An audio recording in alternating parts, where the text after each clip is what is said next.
Founder and director of the Light and Winter Festival of Science and the Arts here in Ithaca. She is an internationally renowned painter and a well-known local figure.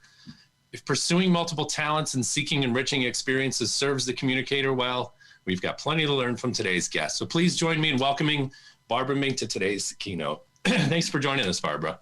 Thank you, Chris. What a lovely intro. Oh, great to have you. Where are you joining us from? You're here in Ithaca, right? I'm here in, as you call it, snowy Ithaca. Yeah, it sure is. It's really coming down out there.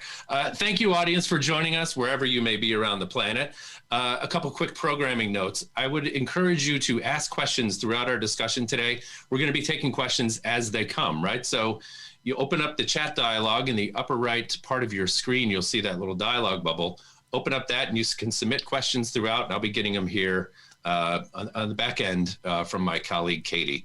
So another programming note, also we're going to be live, but this is also a recorded event. So if you're interested in viewing the archived recording, you can simply join the same URL several minutes after we're done. We should have the edits and ready to go. So, and again, this event is free and open to all, so share this with friends and colleagues as you see fit.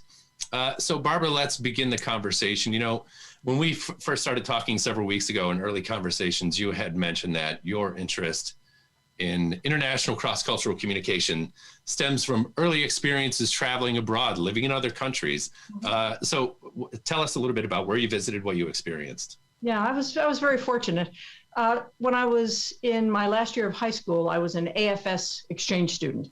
I had taken 3 years of high school French and got sent to the German part of Switzerland. So for about 3 months, I wept every night. And the family I was staying with were doing their best to speak High German, because what they really speak is Swiss German, which is a very different dialect. So yeah. All in all, it was tough. And when you don't know the language, there is a natural barrier. But one day on a ski trip, I was in the upper bunk with my classmates, and it was as if a curtain rose. Everything that had been coming in suddenly penetrated, and I was able to speak Swiss German. So then I made friends, and I had a boyfriend, and really became a part of the culture. I went back to the United States. I went to the University of Buffalo as an English major, and then 6 other majors in the first year. So I was a little unsure of where I was going to go. I went for the summer to Israel to live on a kibbutz and work there. I ended up staying about 1.5 years. And I had already been somewhat fluent in Hebrew, and by that time I was very fluent after that year. And so those are the 2 formative international experiences. I also teach in Paris every year for the last 20 years. Somebody has to do it. I know it's tough. Yeah. I taught for 3 years at the AVT Business School in Denmark. All of these experiences together taught me a few things. One is it developed a very profound empathy for international students, because I remember how, to myself, when I was speaking another language, it sounded like I was 11 years old. I didn't have the nuance, the freedom of expression, humor was harder. So I'm never-endingly impressed with the people I meet here and who study at Cornell and elsewhere, who come from another country and just bloom here.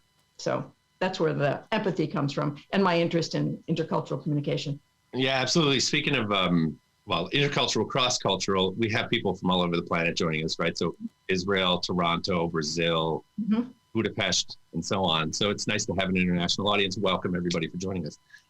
So thinking globally, and in your experience, maybe you've seen this, maybe you haven't, but I'm curious, are there some cultures and nations that value communication skills, cross-cultural communication? Switzerland must be among them, right? They're at a kind of a linguistic crossroads, so this must be extremely important. But what has your experience been in, as it relates to kind of the American thought of being able to communicate cross-culturally? I don't know, any kind of high-level observations there? Right. Well, Americans have a reputation in the rest of the world, as most nations do, which are mainly based on stereotypes, which are often based on a certain kernel of truth. So Americans, it's true, are louder. They just are, in public, in speaking conversations. Most Americans, it turns out, don't travel as much as people from other countries, and certainly in Europe. When you say Switzerland, one would think that it's such a microcosm of three main languages, French, Swiss German, and Italian. But within them, there are different dialects, different approaches.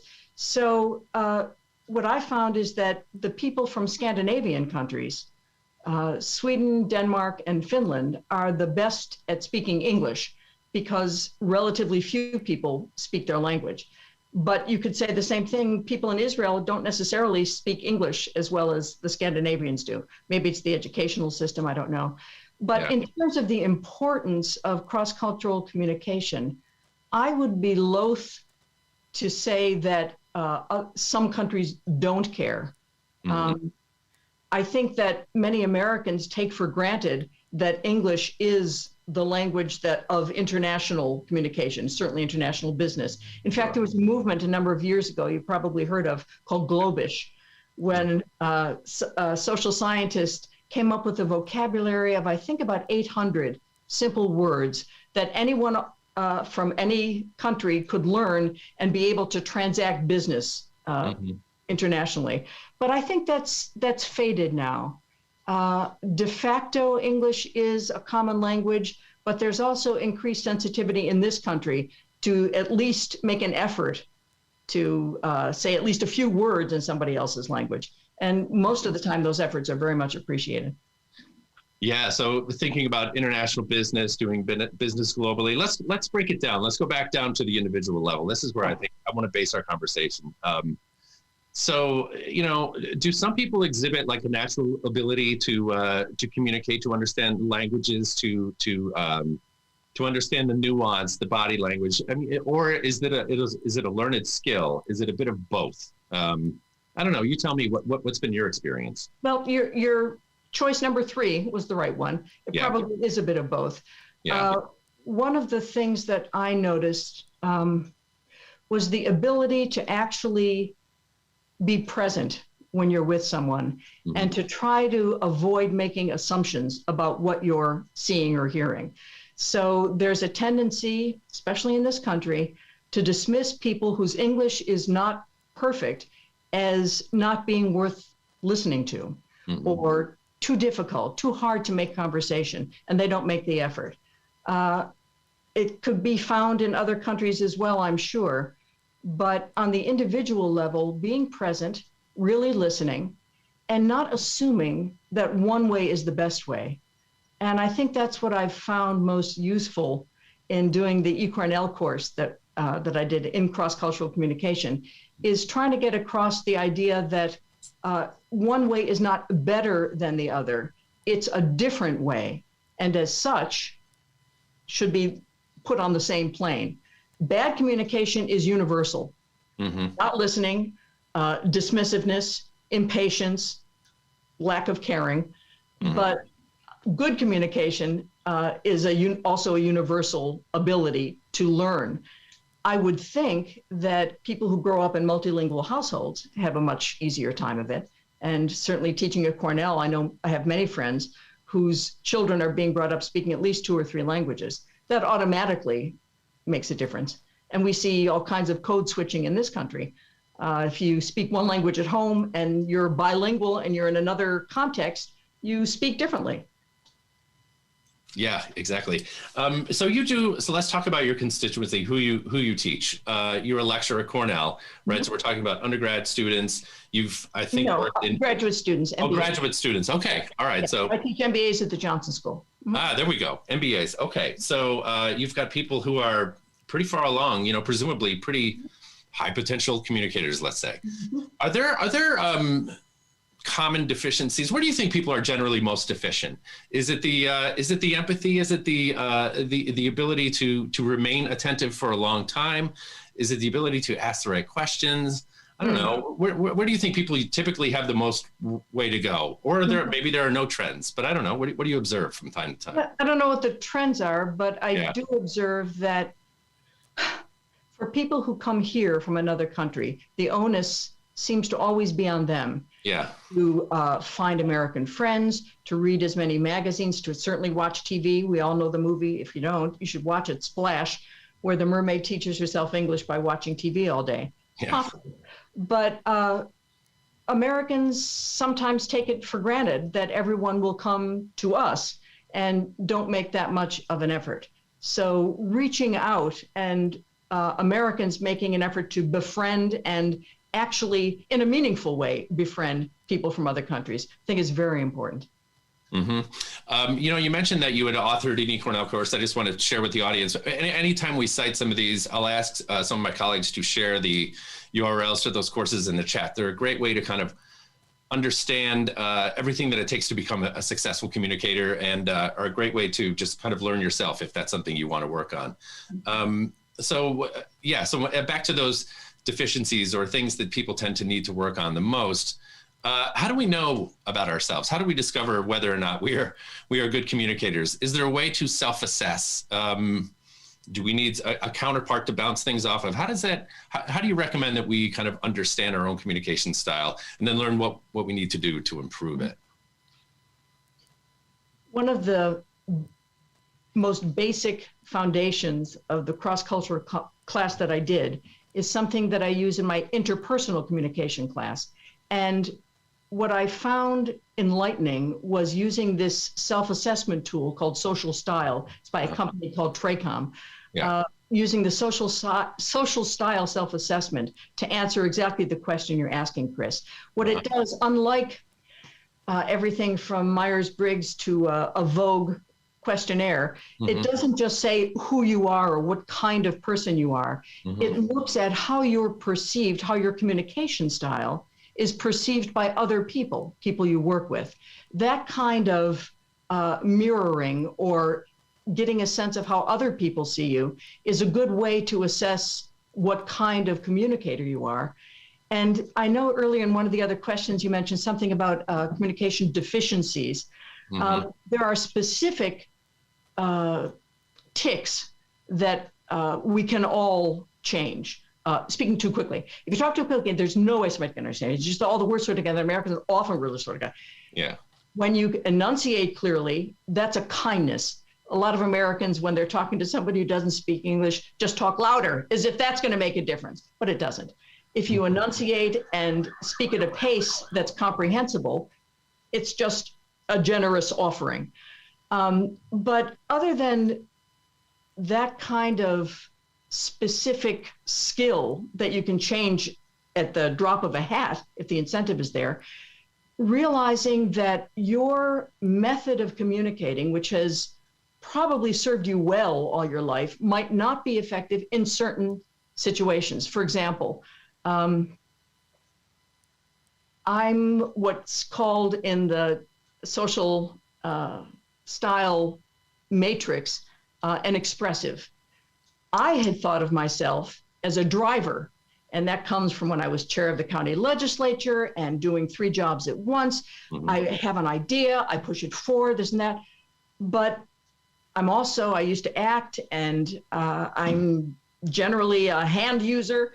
And so I come across as an expressive, which doesn't just mean the physical attributes. It's a way of looking at big picture, about a persuasive ability to make something sound good and have other people agree.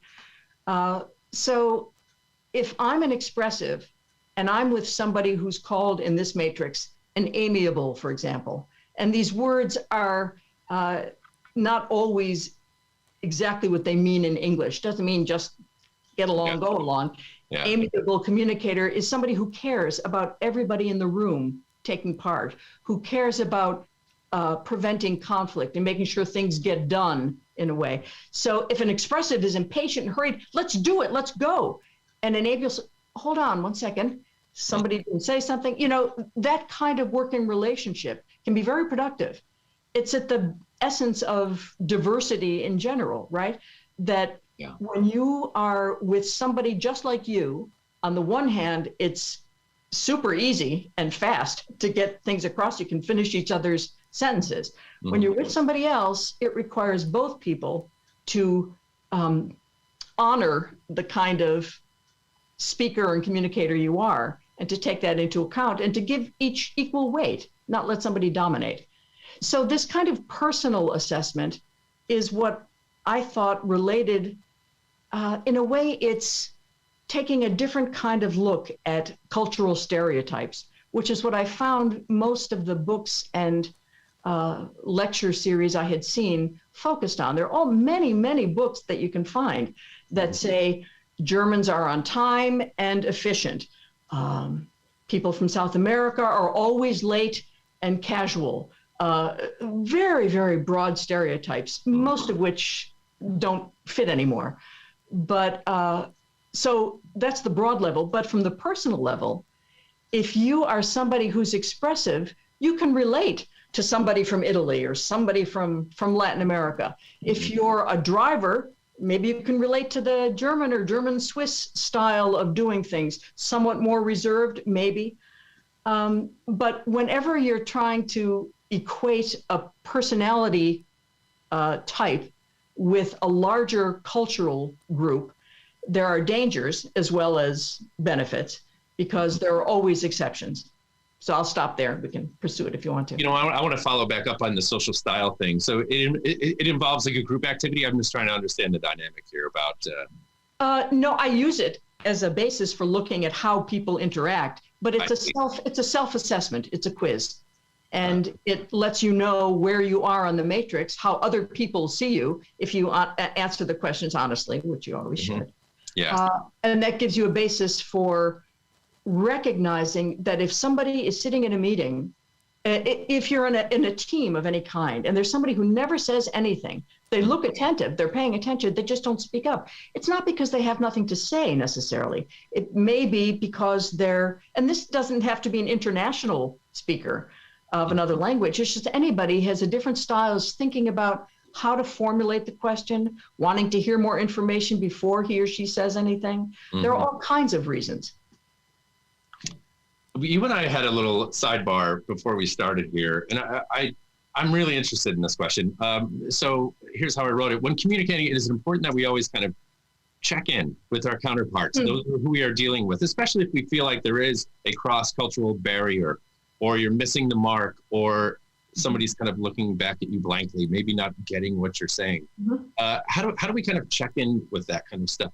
Check into that relationship and find out if we're being indelicate, offensive, at worst, right? So how do you kind of stop back and check to see if you're making progress in a conversation, or should you do that? I don't know. What do you think? I think it relates to what we were saying before about being present, right? And being present means actually listening, not thinking while you're listening of what you're going to say and getting your answer ready, which is what a lot of people do, but actually listening and then responding. And if you really see a blank face, we all have little right? Make sense? You can do that. Yeah. If you've inadvertently offended somehow, you may not know. I wouldn't stop a conversation and say, was that insulting? But if you hear yourself saying something stupid, which I have many times, you can say that. And I think that's usually appreciated. Oh my gosh, I didn't mean that country, I meant that country. Boy, that came out wrong. Sorry. Yeah. But don't make that big a deal. But acknowledging mistakes, I think, serves us well in life in general. Yeah, that's right. People do appreciate that. Well, I've got some audience questions coming in, and I think we should hit on a couple of these. It might take us to the left or to the right, but I think that's okay. Thank you for the submission of these questions, by the way. So I knew this was going to come up, and I have read some interesting analysis or thoughts on our virtual communication, what we're doing here today. Pre-pandemic, you and I would be sitting very close at a table 3 feet away, very close, being able to read those ticks and hear each other and be in the same space. So have you thought, or have you had time to think about in what ways our communication styles may have changed virtually, obviously using Zoom? And I keep hearing this thing, in group dynamic situations, the idea of exclusion or inclusion, or that kind of thing, right? So how do we keep the normal dynamics translatable in a virtual environment? You know what I mean? For the quiet, amiable type who's in the corner. I don't know. Any thoughts on this? How do you Yes. think about this lately? Well, it's all I think about because that's how I spend my life now. It's on Zoom. And everybody knows already the technical aspects of center your head, look in the camera. The human tendency, I mean, it's almost irresistible, is to look at a face. And everybody's always looking down. But looking at the camera is a great advantage because it feels like you're being talked to. The disadvantage, of course, is that I can't see the reaction. Mm-hmm. So it's like a stand-up comic in a dead hall. You don't know if the joke has landed. You don't know if people are really reacting. So that's tough. Mm-hmm. In a meeting setting with friends, not friends or coworkers, not a formal presentation, my feeling is that the need to talk into the camera, not a presentation, a meeting, is much less important. It's much more important to look at the people you're talking to gauge your response. The disadvantage for everybody in that Zoom meeting with the whole Brady Bunch situation is that you're always on. So I sometimes inadvertently call on, did you have something to say? Did you want to? No, it's just the way I look. Where people are, and it's the same way in person classes. You can see somebody sitting bored, but it may not have anything to do with you. It has to do with the work he didn't get done, the thing coming up, whatever. So you can't base too much on that, but it requires an extra effort. If you're running a meeting on Zoom, you have to be like the role I had when I was chair of the county legislature. Stood behind a podium in front of the room, everybody's around in a horseshoe, and you conduct it like an orchestra. You have to look around and make sure that hand is recognized. This is why TAs are so marvelous when they see the little artificial hands being raised.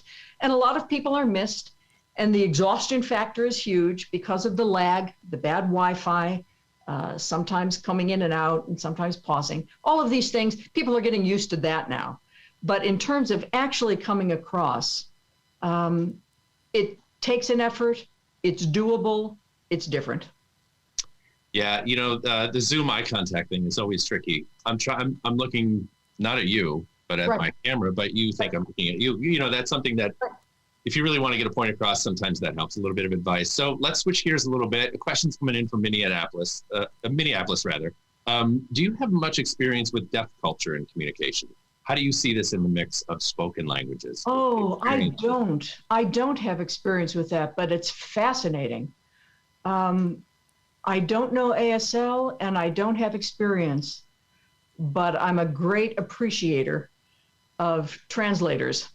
What I find most marvelous, and this is as somebody who knows nothing, is the freedom of how much the body is being used. That it's not just, I think we get on a steady path to talking heads with nothing, at least on Zoom, with nothing happening with our bodies at all. And when I see the expressiveness of ASL translations of live events, it really goes back to some very primitive and important ideas in communication. In fact, there's somebody named Nick Morgan who's very good. He has a lot of books and YouTubes, and I use many of his articles. And he talks about how authenticity is completely related to how comfortable you are in your own body. And he uses the example of if you're walking down the street and you see a friend, the first thing you do is you wave and say hello. You don't shout the words. It's first is the gesture. And if you, for example, over practice a presentation or try to get too over prepared, I hate to say that as a teacher, you're never over prepared. Right. If you're too over practiced, sometimes the gestures don't really fit with what you're saying, and it comes across as inauthentic. Yeah. Just a microsecond. So body language, I guess that's what I'm saying in my long-winded way. Body language with ASL communication is fascinating to me. Yeah, that's everything. It takes care of the emphasis where there is no sound, right? So Yes. Here's a good question, and this is kind of related to what we're talking about. Ronnie Wilfred checks in. Ranny, could you please suggest some tips to focus on being present in a conversation? We kind of talked about that a little bit, but are there visual cues you can give someone to make them feel more comfortable, have a more honest conversation, keep the thing going? I don't know, thoughts on that, nonverbal or otherwise? Mm-hmm. Well, Being certainly present. be nonverbal. Yeah. And it is eye contact, not staring, but eye contact. It's nodding, Mm-hmm. which can sometimes be misinterpreted in some cultures. Nodding means no, or this is nodding. So you have to know who you're talking to. Okay. But certainly, and responsiveness to what's being said. You can usually tell when somebody's not listening, right?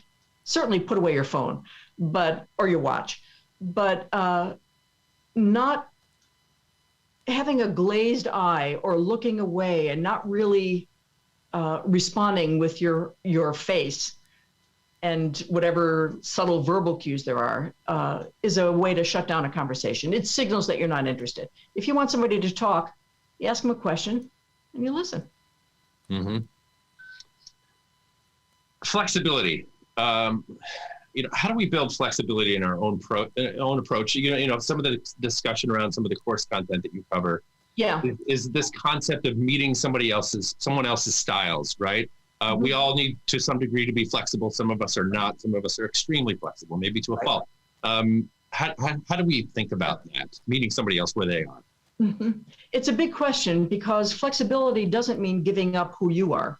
It doesn't mean giving up your core values, or how you communicate in general. It does mean modifying it.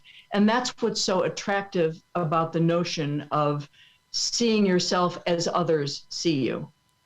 Sometimes you're just not aware. Sometimes you might appear as cold and arrogant. Maybe you're self-conscious and withdrawn, and it's misread by other people. But being flexible is giving space to all different kinds of people, which sounds intuitive and easy, and it isn't. People who have a lot to say, who are very engrossed in the subject, can almost not resist.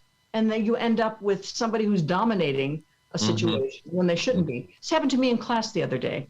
One of my students did a really terrific presentation on the push to raise the minimum wage. And all of a sudden, for me, as a former English major, it wasn't EBITDA, it wasn't ROI, it was politics, and it was exactly what I knew about. And one of the students asked a question, and I jumped in and answered it. And then I said, "Oh, wait, that was meant for you, wasn't it?" And I felt bad. He was fine, but still. So, you have to be aware of your own tendencies and to check them. Just check them. Don't change them. Don't hold back completely, but check them. Mm-hmm. Yeah, I have to check my thing once in a while. You know what I mean? I tend to be, one of those projectors. Let's keep this conversation going. Boom, boom, boom, boom, boom. And I sometimes interrupt people, and I have to apologize right on the spot and kind of get that taken care of. Yes, interrupting people and talking over people isn't meant as rude as it feels to the other person. In my culture, for example, talking over somebody shows that you're really involved in the conversation. That's right. Everybody understands it, but it's not the case. Yeah, right. It's some East Coast people have that reputation of, never let somebody finish a sentence. Don't ever do that. It does indicate engagement. But okay, let's talk about gender a little bit. Naja checked in. Can you talk a little bit more about gender in the role of cross-cultural communication or communication in general? As a female, I'm working for a company in Saudi Arabia, and I've found the communication challenging. Gender dynamics, what are we dealing with?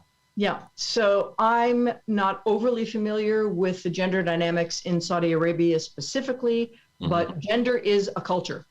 And in fact, cross-cultural communication does not mean cross-country communication. Cross-cultural is gender, race, age, as well as international kind of communication. Not knowing the specifics of the situation, my instinct would be to find out what's going on. What's the problem in communication? Is it not being taken seriously? Is it being dismissed because you are a woman? If that's the case, there's nothing you as an individual can do about that necessarily, other than do your work and be as open and confident as you can. That's a tough one. Women in general, we're more than half the population and we're still considered a minority. So women in business sometimes feel insecure when they needn't, sometimes are made to feel insecure. These are all huge hypothetical topics that everybody has specific experience in. So I wouldn't want to make any gross generalities, but certainly holding your own, and rather than feeling defensive, just speaking up. I wish there were a more helpful answer, but dealing with communication and women is a big interest for me. So if the person who wrote wants to zip me an email, I'd be happy to talk to her. Yeah, perfect. That was Naja, right? Exactly. Mm-hmm. So many fascinating questions, and they're really hard. But I am going to ask this one from Texas, or TX, I guess. How can we address the differences in communication styles between subsets of American culture, Black, Hispanic, Latinx, or otherwise, and how it might impact group dynamics? It's been an interesting year with communication and social dynamics at play, the pandemic, everything that's kind of going on. I don't know, what kind of conversations come up in your classrooms around this, in your lectures to MBA students or otherwise? Yep. There's a lot of tension between assumptions about how people are or should be and how they really are feeling or thinking. When it comes to, gosh, that is a hard one. And it's not like we don't talk about it or think about it. Yeah. I guess for me, the hardest thing in the last few years has been the unwillingness of people to actually talk about these things. Yes. And there seems to be a fear of being labeled or dismissed or undercut if you inadvertently say the wrong thing. To get beyond that, you have to actually own up to your own issues. Yes. Be genuinely curious and wondering what's going on, and to have that conversation. It takes two. It takes two sides, two people to do that. Yeah. This may seem off the track, but it actually isn't. I just watched a wonderful YouTube video, two of them, and this is the first time I've ever seen this before, from a dialect coach. There are many dialect coaches out there who tell you how to speak like somebody from a different part of the United States. In this case, he was accompanied by Native American, Black, Southern, and I think some other group who talked about the origin not only of dialect, but of language, depending on where you were brought up in this country. Asian American, it was the last one. And it's absolutely fascinating because there are literally linguistic language styles for different cultures in this country that are not wrong. They're actually languages, and white people don't get it. So acknowledging that instead of always trying to correct them or to secretly think that they don't know how to speak English is a real disservice. So this was really enlightening and eye-opening to me. There's also a very interesting book by Colin Woodward called The 11 Nations of the United States. And it talks about different regional commonalities based on who settled that area of the country. So like any kind of gross stereotype, like we said before, there are always exceptions. Not everybody who lives in New York is part of New Netherlands because it was settled by the Dutch, or the Yankee Kingdom, or the Great Lakes something. But there are commonalities, and all these regional differences, cultural differences, racial and identity differences, they all have a place as opposed to being dismissed or being afraid to talk about. Mm-hmm. So being open and honest is important, and we have to get back to that, I think. Yeah, I think so too. And I think one thing that served me, I don't have a lot of answers, but one thing that has served me, and I've seen this happen with others, is to open up and say, I am a work in progress. I am vulnerable. And, I'm taking a chance by saying this or taking a chance by not saying anything. Right. It's just, I think it's just really important to be forgiving. And so that leads us to a question by Angelica. Again, we're getting into tough questions, but I think this is worth exploring because it all goes back to communication style and how to cross-culturally communicate. As we're all growing in the field of social justice, how do we call someone to the fact that they said something that could be problematic, racist, sexist, homophobic, or culturally just doesn't make sense to us? How, in your experience, in your estimation, what might be a good way to deal with that? You've got to call someone out. Yeah, go ahead. I was going to say, pick your battles, decide which inadvertent slight, I'm trying to remember the wording of the question, which issue is worth pursuing. And if it is not inadvertent or, well, probably even if it is inadvertent, it's worth following up with, but then choose your battlefield. If you call someone on something in public, you're going to get a very defensive and angry reaction, and it won't help in the long run. If you take someone aside and say, when you said that before, when you called on that student from Korea who was actually, and you asked him a question about China, that's could be seen as offensive or just blind. So you might want to check on that. There are all kinds of situations where this happens, always. I was in a meeting a few years ago, faculty meeting, and a very well-intentioned person came up with a suggestion for coaching female students. The suggestion was to pick 20 random female MBAs, hire a high-priced alumna to come and work with them all year. And the written explanation, the proposal said, why? Because they need it. They need to learn how not to sound shrill in meetings, how to negotiate. So I looked at that and I prepared for the meeting the next day. Yeah. I called the head of our Office for Diversity and Inclusion. I said, am I off base here? Is this, and of course, she said, yes, that was an odd way to phrase it and an odd way to think about things. Because, of course, when somebody sounds shrill in a meeting, who does she sound shrill to, right? So it's not just telling women to lower their voices or to not sound a certain way as if it's anyone's business, but it's other ears being attuned to a different score, right? So my ODI person, who's a good friend, gave me the right language. I was calm. I didn't make a fuss. The response was defensive, but the measure didn't go anywhere. So battle and battlefield.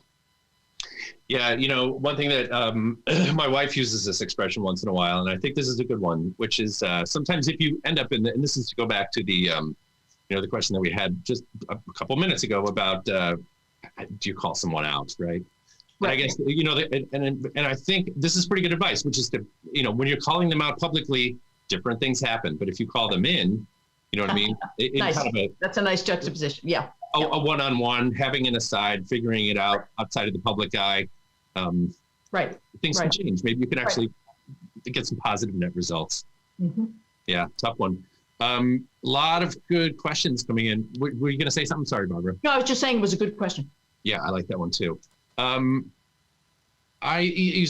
had mentioned, Roberta from St. Louis asks, this goes back to our eye contact thing. And maybe you can help me out with this one. How do you handle communication with cultures where eye contact is maybe inappropriate and unwelcome in some instances? Do you bump up against that in your lecturing with students or people from certain international, globally dispersed places where eye contact is way more nuanced than we might? Oh, absolutely. Absolutely. Yeah. It can be seen if you are talking to someone, if you're from a very hierarchical society, making eye contact is rude. You're not supposed to.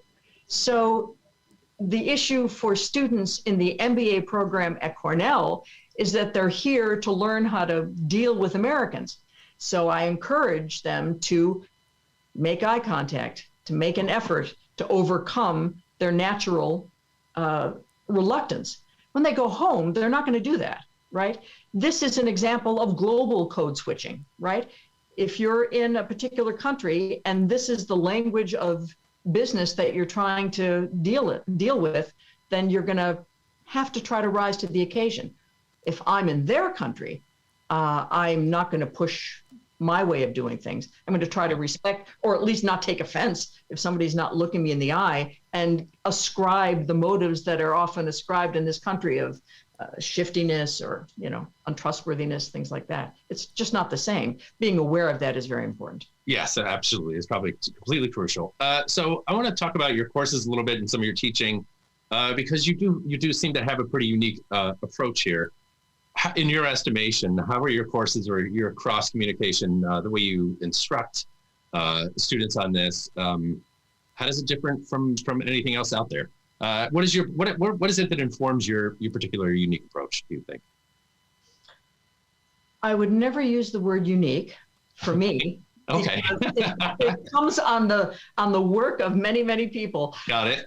But I think what makes this cross-cultural communication course, that alliteration, different from many, is that I based it on the interpersonal social style matrix that I use in my interpersonal communication, which is much more with one-on-one or business settings. It's different from cross-cultural. This is cross-cultural communication is a part of interpersonal, and this course is just thinking about cultures as we defined them before, not just another country, another gender, another race, another ideology, whatever.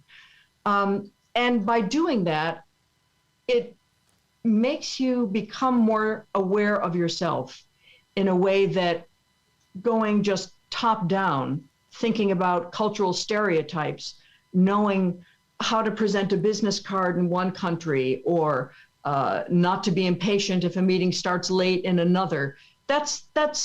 Those are details, and those are pretty much easily apprehended. But giving the kind of space to people from other cultures by checking your own natural tendencies, I think is an important life lesson. It can't hurt. And I think it probably can help when it comes to dealing with people from different cultures. Yeah, perfect. Priyanka Miller checks in, and there's been a little bit of chatter about this too. Any further books that you recommend on the subject? And can you go back to that one where we talked about the 11 linguistic cultural? Yeah, I mean, Colin Woodward, W-O-O-D-W-A-R-D, the 11 Nations of the United States, or something like that. But yeah. I'd love to, if you want to pass along that dialect coach, I think especially for international speakers, it would be edifying. And for Americans, very edifying as to the linguistic bases of different styles of speaking. I'm happy to send that to you later. I don't have it right now, but maybe we can share that. Okay. Nope. No. Coming up empty. I'd have to go and look.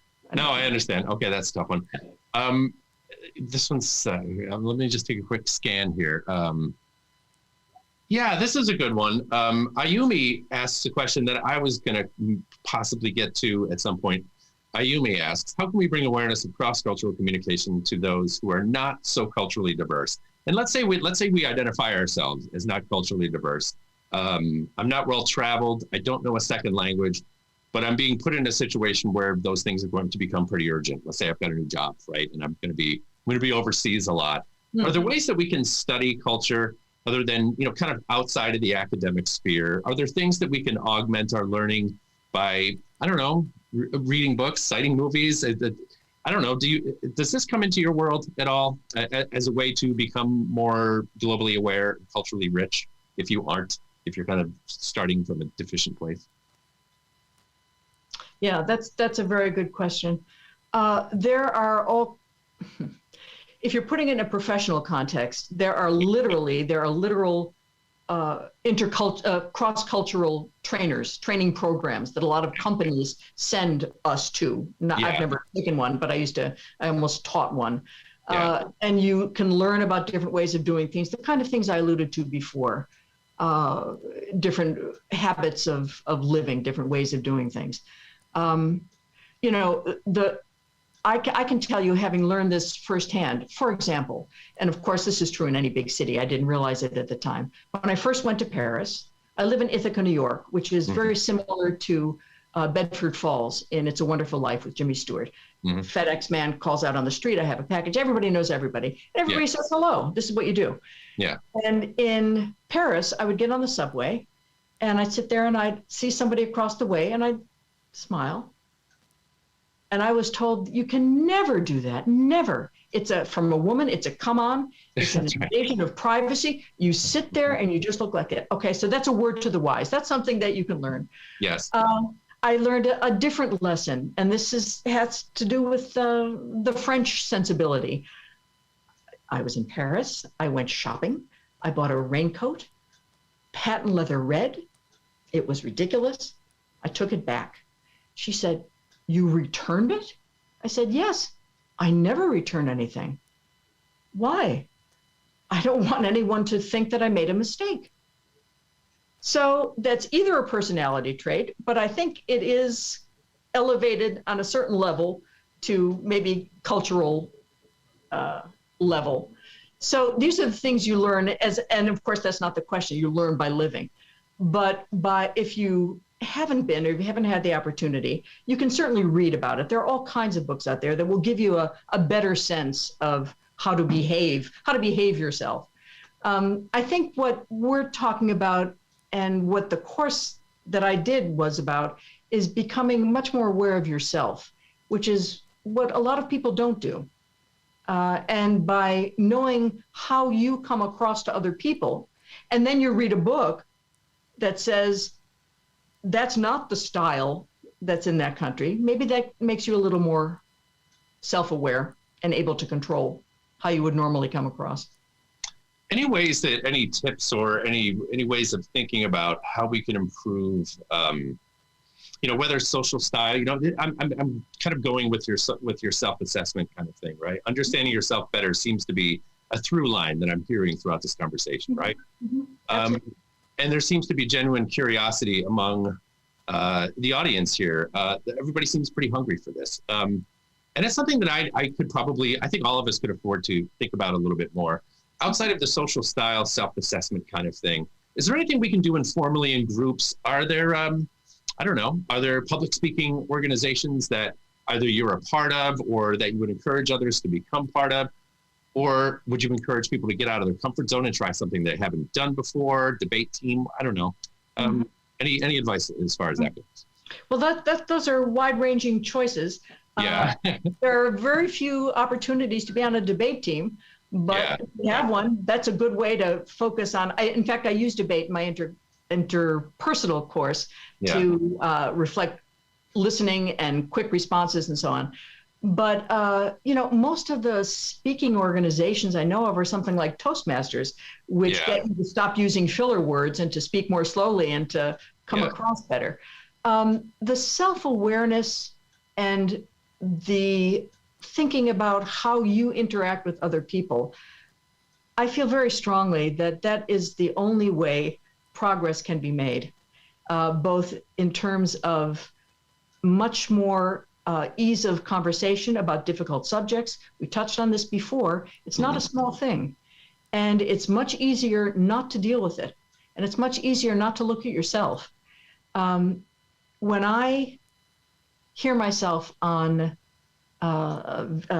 used to be answer machines, if I hear a recording of my voice, I'm still at this stage, still surprised. I sound much harsher, and the way I talk to Alexa, for example, that's the way I talk. And I'm not aware of that. Yeah. You know, I see myself as much softer and nicer. So that's something that that I try to work on. And in politics, that was especially true. I haven't been in politics for 20 years now, and it was a different time then. So there wasn't the kind of really polarized, difficult situation there is now. But even then, when I forced myself to talk more slowly, to not intercede with my idea, it taught me a life lesson that I haven't forgotten. And it was because I saw what was working and what wasn't. And I realized that part of it was my fault. Not that talking quickly or being enthusiastic is a fault, but it depends on where you are and who you're dealing with and what you're trying to achieve. So it's situational awareness. Yeah, absolutely. You know, I've spoken about this once before. I don't like to do it all the time, but I used to be very camera shy. I used to be very frightened of public speaking. And I think, and I've heard about this with Zoom, that kind of brings about that same anxiety with people in the same kind of way. There's a performative aspect to it. Yes. Let's do some intros and go around the table, or go around through the Zoom, and let's talk, give us your name and a little bit about what you do. That scares people. And so I just have a quick bit of advice for those kind of people who are undergoing that same sort of fear and apprehension that I used to have. Like most people, yes. Which most people do. And, you know, I started hosting and emceeing events, and I was an auctioneer, and I just decided that I had had enough of it. You know what I mean? So I think for a lot of people, kind of breaking through is a big thing that you can do. And then, you know, I think the only way, and you may agree with this, is to go out there and make a fool of yourself hundreds and hundreds of times, like I'm doing right now. And I do every day as part of my job. You know, so that kind of comes in. So I think repetition helps. But you know, Chris, but what you're describing is a very courageous thing to do. A lot of people aren't that brave. You know, you're afraid of it. What most people fear public speaking is number 3, right after snakes and spiders. And they fear it because nobody wants to look stupid. Nobody wants to say something wrong or look foolish in the eyes of others. This is a basic human thing. Yeah. So having the courage and knowing that even if you don't do it perfectly or it doesn't work, nothing terrible happens. Right. That's the safest, dangerous thing you can ever do. And it only gets better the more you do it, just to reiterate what you were saying. That's exactly it. Emotional intelligence is coming up in the chat. Everyone's talking about it. How do you talk about it in your instruction? I don't use phrases like that because I don't know enough. But we talk about what it is. We don't just call it emotional intelligence. And it really is similar to what we've been talking about here. If you are not sensitive to other people's needs, questions, fears, insecurities, qualities, then you can't be an effective coworker or person in any context. You asked before about how do you develop flexibility. If you are bred or born with very high emotional intelligence, then you have a real advantage, right? Much more than super intellectual ability or what are all the different kinds of intelligence. Yeah. But, you know, I wonder, I have to look this up, whether people who are high on the emotional intelligence scale are often identified or self-identified as amiable in the matrix. You know, the caring about, and when I say the matrix, I mean, I'm already imagining Keanu Reeves, but if you can work within that framework, that's a very, very good place to be. ONG brings up something that I've seen some people get in trouble with this, and I have myself. I jumped into a meeting, can't remember what it was. It was a panel of women plus me. Mm-hmm. And my muscle memory had me say, hey, you guys, this or that, right? Yeah. That's something that we do in America. We say, hey, you guys, and it could be anyone of any gender. Not in my classes, yeah. Exactly, right? So, but people need to be untrained from this. Yeah. This is my early programming. This is what I dealt with. Of course. So ONG asks, can you speak to cross-cultural communication that is gender-inclusive, non-binary, that takes into account LGBTQ, concerns, right? So How do you teach this in your class? I think it's just repetition and stop doing that. But how do you think about this? Because there's a lot of undoing. Yeah, it is mainly undoing. It's you guys, which is not only exclusive of all the identities you just ran through, but it's also inappropriately informal for most business contexts. So that's usually the way we approach it in class. That's right. But I have family who moved from California to Texas, and I just love all y'all. Can't really get away with it unless you're from there. But that notion of you all, there's got to be a northern equivalent of that. We have to find what that is. It's yous. It's yous. Yeah, in New Jersey, yes. Outside of New Jersey, it's you. Or yins. Or even better, we. In Pittsburgh, it's yins. Anyway, so Barbara, we're out of time. It's 1:58, kind of out of nowhere. I appreciate everything the audience brought us, which was a number of great questions. They took us through many twists and turns and many directions I honestly did not anticipate going, but thank you for hanging with me, Barbara. Thank you. Yeah, we went to some great places, and it was great to hear your perspective, your particular perspective, not unique, but thank you so much. So let's make sure that we share those links to Barbara's courses. They're beautiful. Take a look at that. And also, I had mentioned in my intro that you're a painter. I'm going to share your URL because I think everyone should see some of the work that you've done. So please, I encourage you to check out Professor Mink's, her work page, where there's a bunch of portfolio work and artist statement, CV, and so on. So really good stuff. Thank you so much, audience, for joining us. Again, this is live. It's being recorded. We'll have the recording available right afterward. Professor Mink, it's been an honor. Thank you so much. Thank you so much. It's a pleasure. See everyone next time.